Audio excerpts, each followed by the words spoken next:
Assalamu alaikum.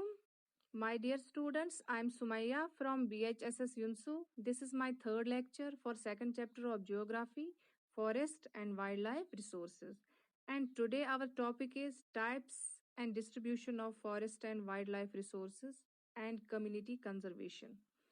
But before moving towards our topic, मैं आपको बता दूं कि हमने इस चैप्टर में क्या पढ़ा. हमने पढ़ा biodiversity, flora and fauna in India, species or categories of flora and fauna given by IUCN, conservation of forest and wildlife resources. So now let's start our today's topic, that is types, or we can say classification of forests and their distribution and community conservation. Forests को 3 types में divide किया गया है. पहला reserved forest, second protected forest, third unclassified forest. सबसे पहले हम देखेंगे रिजर्व्ड फॉरेस्ट्स किस टाइप के फॉरेस्ट्स हैं. रिजर्व्ड फॉरेस्ट्स घने जंगल होते हैं. इन फॉरेस्ट्स में बहुत वैरायटी होती है फ्लोरा एंड फौना की, यानी कि प्लांट्स और एनिमल्स की. तकरीबन 50% of forest area in India is classified as reserved forest. क्योंकि इस फॉरेस्ट एरिया में बहुत सारे वेलिएबल प्रोडक्ट्स मौजूद हैं, इसीलिए इसको ज़्यादा प्रोटेक्शन की ज़रूरत पड़ती है. That is why these forest areas are being strictly protected and regulated. इस तरह के फॉरेस्ट्स इंडिया में मुख्तलिफ स्टेट्स में पाए जाते हैं, like Jammu and Kashmir, Maharashtra, Andhra Pradesh, Uttarakhand, Kerala and West Bengal. Number second is protected forest. जिन फॉरेस्ट एरियाज को खत्म होने का खतरा होता है उन्हें प्रोटेक्टेड फॉरेस्ट कहा जाता है. जो टोटल फॉरेस्ट एरिया है इंडिया में उसमें तकरीबन 1/3 प्रोटेक्टेड फॉरेस्ट एरिया है. इन फॉरेस्ट एरियाज को प्रोटेक्शन की जरूरत होती है ताकि ये खत्म न हो जाए, इसीलिए इन्हें प्रोटेक्टेड फॉरेस्ट कहा जाता है. These forests are mainly found in Punjab, Haryana, Himachal Pradesh, Orissa and Rajasthan. Reserved forest and protected forest are together called permanent forests. इनको एक साथ परमानेंट फॉरेस्ट कहा जाता है और इंडिया में तकरीबन 70% परमानेंट फॉरेस्ट्स मध्य प्रदेश में पाए जाते हैं. Number third is unclassified forest. जो फॉरेस्ट्स ना रिजर्व्ड कैटेगरी में और न प्रोटेक्टेड फॉरेस्ट कैटेगरी में शामिल हैं, इन्हें अनक्लासिफाइड फॉरेस्ट कहा जाता है. इस फॉरेस्ट एरिया में जो वेस्ट लैंड और फॉरेस्ट्स गवर्नमेंट और कम्युनिटीज के कंट्रोल में है वो शामिल हैं. ये ओपन कैटेगरी के फॉरेस्ट्स है, यानी कि यहाँ लोग आसानी से जा सकते हैं और फॉरेस्ट प्रोडक्ट्स हासिल कर सकते हैं. ऐसे फॉरेस्ट्स इंडिया में north eastern states, Arunachal Pradesh, Sikkim, Assam and Gujarat, इन सब जगहों पे अनक्लासिफाइड फॉरेस्ट्स पाए जाते हैं. ये तो था टाइप्स और distribution of forests and wildlife resources.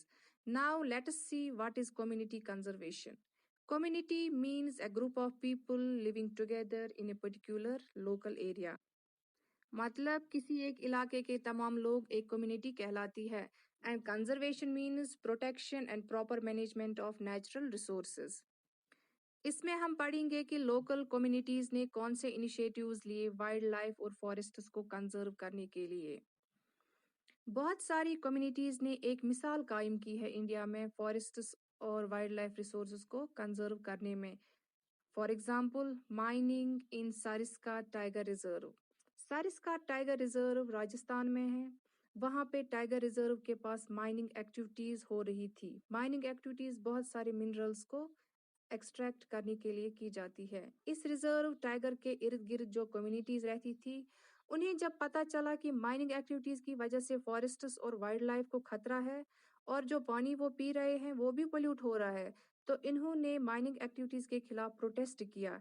As a result of their protest mining was banned in nearby areas of Sariska tiger reserve. Another example of forest conservation is Chipko movement. Uttarakhand में एक गांव है, वहां पे लोगों ने पेड़ काटने वालों के खिलाफ एक मूवमेंट शुरू किया जो कि एक नॉन वायलेंट मूवमेंट था, जिसमें लोगों ने पेड़ों को गले लगाकर इन्हें काटने से बचाया. इसके अलावा लोगों ने ये रियलाइज किया कि पेड़ों को न सिर्फ काटने से बचाना है बल्कि ज्यादा से ज्यादा फॉरेस्ट को बढ़ाना है bye planting more and more trees.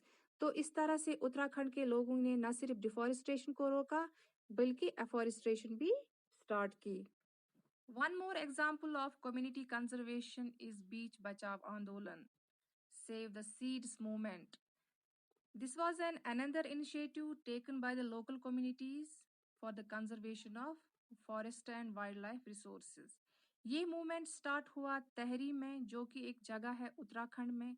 क्योंकि ग्रीन रेवोल्यूशन की वजह से जो hybrid seeds, chemical fertilisers use किए जाते थे, उससे प्रोडक्शन तो बहुत बढ़ जाती थी, लेकिन लोगों को लगता था कि इससे सॉइल की जो फर्टिलिटी है वो कम हो रही है।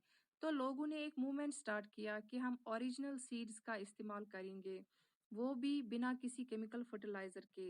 अगर प्रोडक्शन कम भी हो गई मगर सॉइल की जो फर्टिलिटी है वो कम नहीं होगी।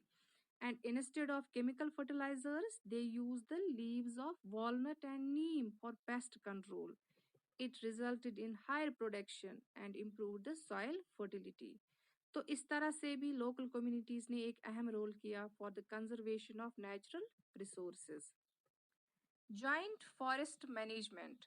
वो कम्युनिटीज जो फॉरेस्ट एरियाज के नज़दीक रहते थे वो परेशान थे कि फॉरेस्ट रिसोर्सेज डिप्लीट हो रहे हैं, क्योंकि उनकी लाइफ ज़्यादातर डिपेंडेंट थी इन्हीं फॉरेस्ट रिसोर्सेज पे।